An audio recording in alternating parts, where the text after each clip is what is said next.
아멘. 귀한 기도 어려운 찬양 감사합니다. 어떤 분이 생선 가게에서 나름 싱싱한 조기를 고르고자 조기 한 마리를 손에 들고 쿵쿵 쿡쿡 하면서 냄새를 맡습니다. 이를 보고 생선 가게 주인이 바락 소리를 지르면서 여보시오, 왜 멀쩡한 고기를 가지고 냄새 맡고 야단이요? 그랬대요. 그러자 냄새 맡는 것이 아니고 생선에게 제가 인사를 하고 귀속말로 바다 소식을 좀 물어봤습니다. 그 생선 가게 주인이 호기심이 생겨서 그래, 조기가 무엇이라고 말합니까? 그분 말하기를 제가 물고기가 바다를 떠난 지 일주일이 넘어서 최근 바다 소식은 잘 알 수 없다 그러네요.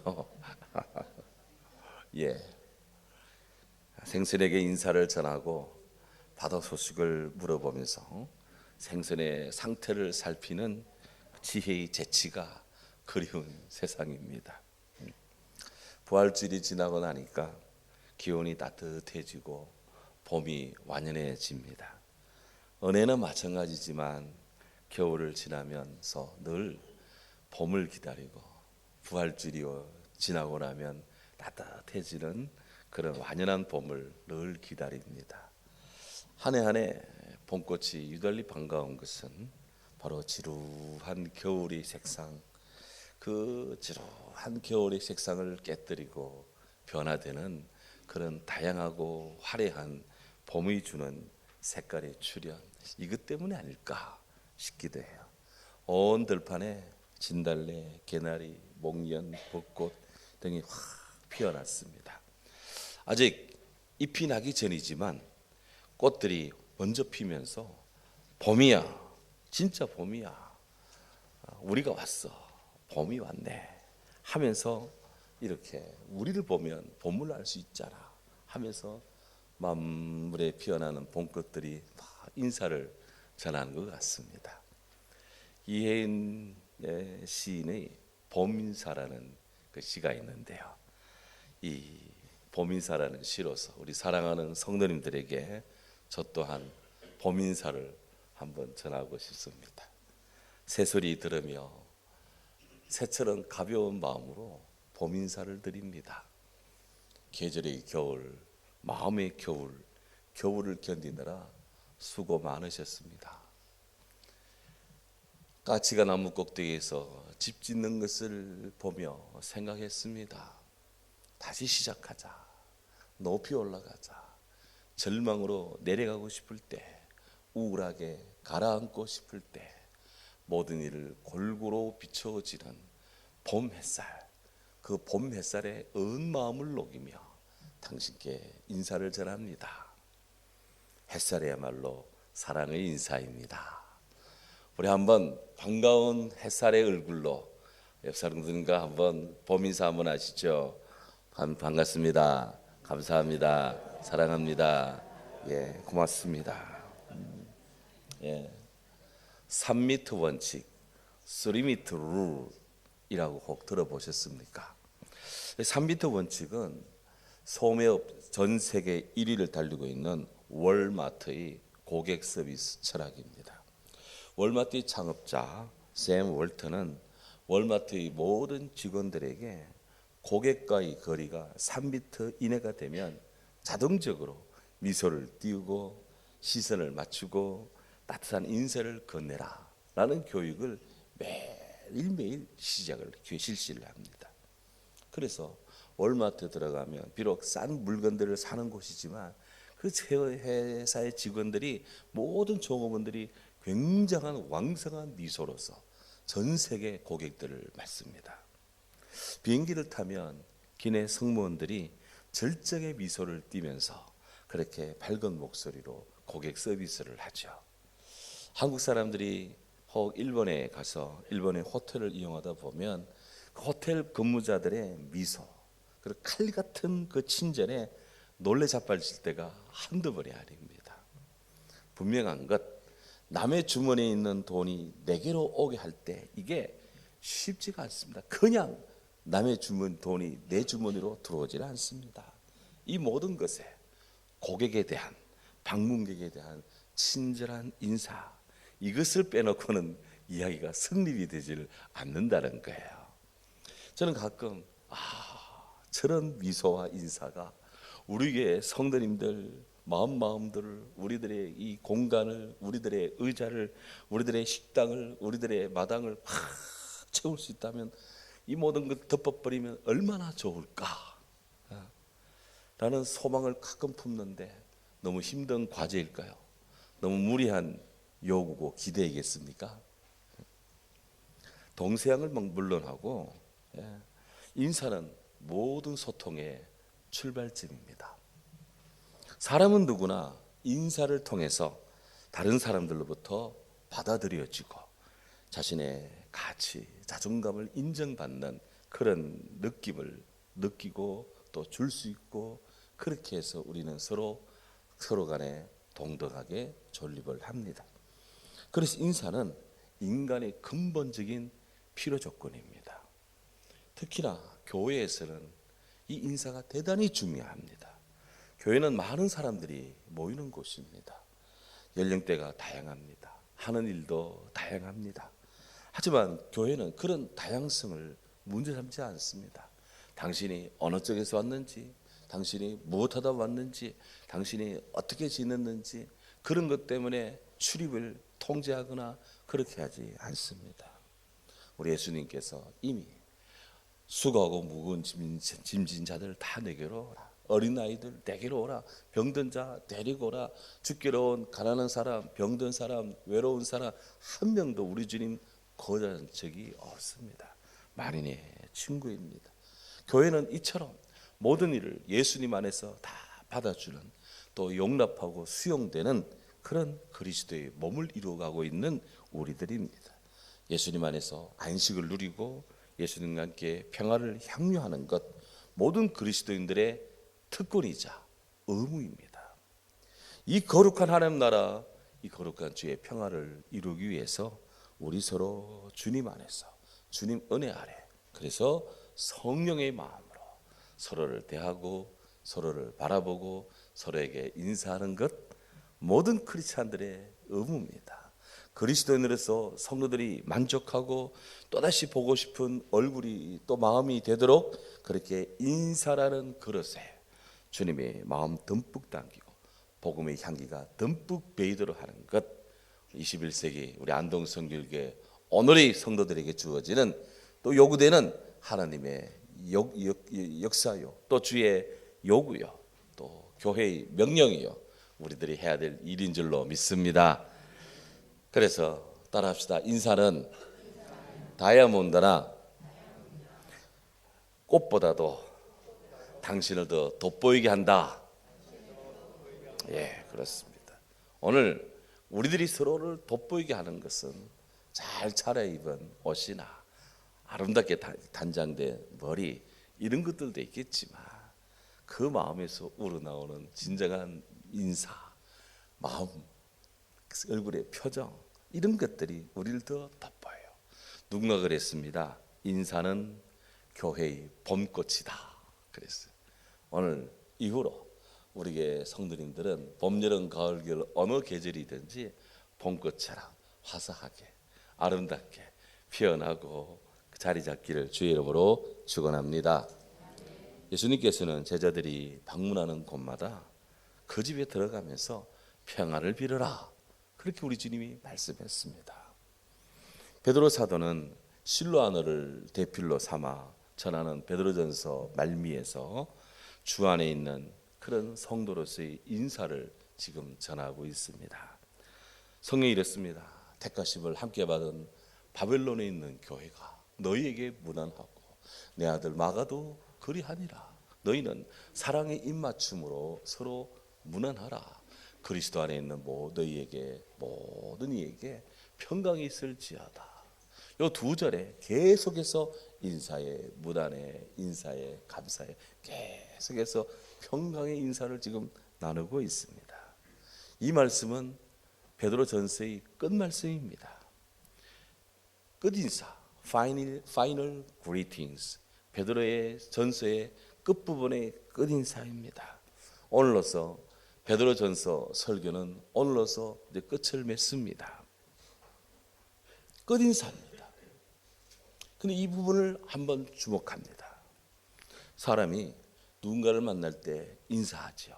첫인사 대단히 중요합니다. 그런데 일을 마치고 볼일 다 보고 헤어질 때 또 각자 이 길을 갈 때 그때 하는 끝인사 정말 중요합니다. pick and 법칙이라고 있습니다. pick and rule이라고. 특히 사업하는 분들은 이 pick and 법칙을 대단히 중요하게 여겨야 된대요. 대부분의 순간들은 사람들은 가장 강렬했던 순간 피크, 클라이맥스를 기억을 합니다. 동시에 끝날 때 그 가졌던 마지막 감정들, 그 엔드의 순간, 끝부분의 순간 또한 기억을 합니다. 그래서 이 두 가지 가지고 절정일 때, 끝일 때, 그때의 마음 상태를 가지고 그 일을 평가하고 회상하고 또 기대하는 경우가 대부분이래요. 이런 점에서 우리는 첫 인사도 잘해야 되지만 끝 인사도 잘해야 됩니다. 끝 인사는 사람과의 관계성 속에서 그 완성을 뜻하는 마지막 퍼즐에 해당되고 상대방에게 따뜻한 배려를 계속해서 줄 수 있는 여운을 남길 수 있는 참 좋은 그런 기회입니다. 가성비를 따지는데요, 가장 적은 비용으로 큰 효과를 내는 행동이 끝인사라고 합니다. 오늘 이 끝인사를 전하는 사도 베드로, 그분의 말씀, 베드로의 마음으로 오늘 우리 성경을 한번 봐야 될 필요가 있습니다. 택하심을 입은 바벨론에 있는 교회가 너에게 문안한다. 오늘 이 5장 13절의 말씀이에요. 택하심을 함께 택하심을 받은 바벨론에 있는 교회. 헬라어로는 이렇습니다. 헤엔 바벨론이 스네크 렉테라는 말인데요. 직역을 하면 함께 택하심을 받은 바벨론에 있는 그 여자 이렇게 되어 있어요. 갑자기 여자가 왜 나올까라는 게. 그리고 신학에서도 굉장히 베드로전 세미나 할 때 이 바벨론에 있는 함께 택하심을 받은 바벨론에 있는 그 교회 이게 도대체 뭔 뜻이냐? 이것 가지고 한 토픽이 설정돼서 또 연구를 해야 됩니다. 여기 그 여자 누구일까? 두 가지 설이 있습니다. 하나는 베드로의 아내라는 베드로 사모님이라는 설이 있어요. 베드로는 그의 전도 여정에 늘 사모님을 대동했기 때문에 그렇습니다. 다른 하나는 바벨론으로 통칭되는 로마에 있는 교회를 가리키는 것이다. 이렇게 보는 견해가 있습니다. 아주 설득력이 있는 그런 견해인데요. 실제 초대교회 성도들은 세상을 상징하는 바벨론, 그 바벨론을 로마를 바로 칭하는 은유적 표현으로 이해를 했습니다. 그래서 로마라고 직접적으로 얘기를 하지 않고 저 바벨론 이렇게 하면은 그게 로마를 가리키는 것이었어요.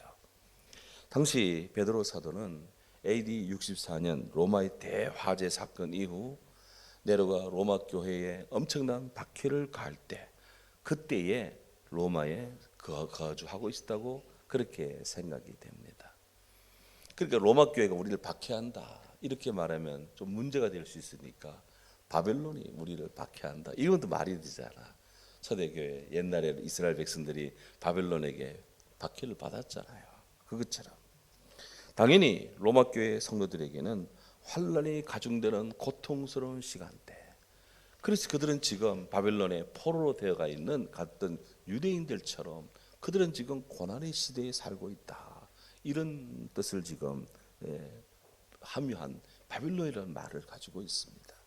그런데 그런 바벨론적 상황에 있는 로마 교회의 성도들이 본도, 갈라디아, 갑바도기아, 아시아, 비두니아에서 믿음 생활을 하고 있는 주의 성도들에게 그리스도 안에서의 진심 어린 마음으로 우정 어린 사랑의 인사를 지금 전하고 있습니다. 베드로의 편지를 받는 본도, 갈라디아, 갑바도기아, 아시아, 비두니아 이 성도들 로마로부터는 굉장히 먼 거리에 있는 사람들입니다. 로마는 오늘날의 이태리 반도에 있는 것이고 여기 이 본도, 갈라디아, 갑바도기아, 아시아, 비두니아, 이곳은 터키 이 서북부 지역에 있는 이런 곳입니다. 거리가 얼마나 멀리 떨어져 있습니까? 오늘 같은 이 전화가 되는 것도 아니고, 무슨 핸드폰이 되는 것도 아니고, 이메일이 되는 것도 아니고, 그 먼 거리에 이 편지가 전해지면서도 지금 동시적으로 얼굴을 보듯이 그렇게 주의 사랑의 마음을 지금 살갑게 전하고 있습니다. 로마교회 성도들은 얼굴도 알지 못하는 먼 지역에 있는 성도들, 문화도 다르고 언어도 다르고 살아가는 방식도 다르고 생활 환경도 다른 그들에게 먼 곳에 있는 나그네요 이방인이 아니라 함께 더불어 하나님 나라를 향해 믿음으로 순례하는 그런 주의 성도인 줄 알고 지금 깊은 믿음의 인사를 전하고 있습니다. 그들은 다 동일하게 믿음을 따라 살고 믿음을 따라 죽으며 아직 약속을 받지 못하였지만 그것들을 멀리서 바라보고 환영하며 또 땅에서는 외국인과 나그네라 그렇게 살면서 복음을 전하는 그런 믿음의 성도로서 서로를 지금 대하는 사랑의 인사를 전합니다. 이것이 크리스찬 신앙입니다. 하나님은 모든 사람이 구원을 받으며 하나님은 모든 사람들이 진리를 아는데 이르시기를 원하시기 때문에 그렇다 하는 거예요. 안에 보면 늘 느끼는 것, 하나님은 모든 지역의 사람들을 사랑하신다. 모든 나라 사람들을 사랑하신다라는 것을 느낍니다.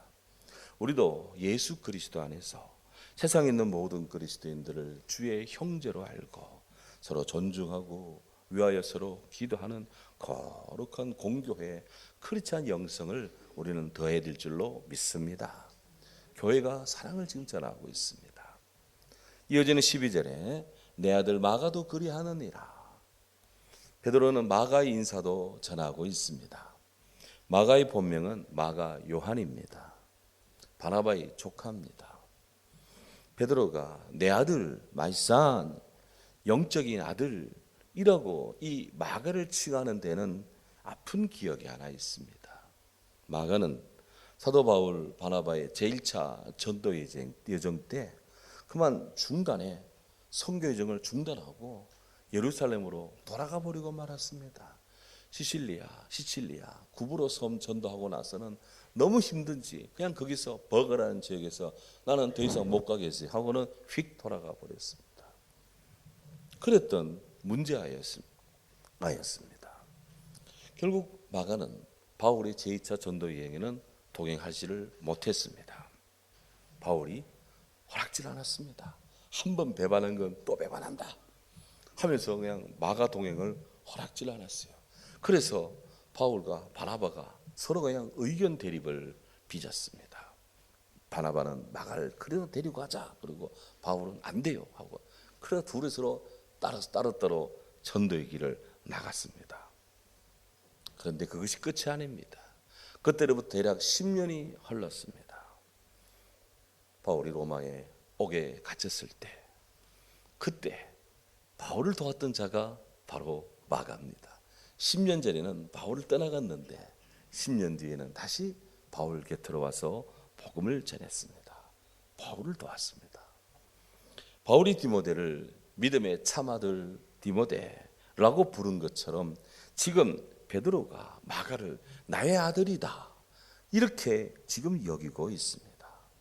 마가가 베드로의 동역자로서 복음을 섬겼던 엄청난 영적인 성장을 그 10년 동안에 이루었다는 것을 우리가 느끼고 알게 되는 그런 대목입니다. 지금은 신앙이 미미해도 한 10년 뒤에는 어마어마한 신앙의 거목이 될 줄 누가 알겠습니까? 바로 그 마가가 마테마가 누가요 할 때 그 마가복음을 쓴 마가입니다.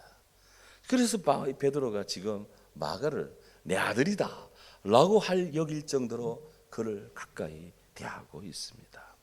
이 마가가 베드로가 베드로전서를 쓸 때 초대교회 성도들에게 안부를 전하는 그 텀에 자기도 안부를 전해주세요 라고 지금 사랑의 인사를 전하고 있는 겁니다. 예수님의 몸된 교회를 통해 이루어지는 거룩하고 아름다운 성도의 교제의 모습을 보는 겁니다. 오늘 이어지는 14절에 너희는 사랑의 입맞춤으로 서로 피차 문안하라. Greet one another with a kiss of love.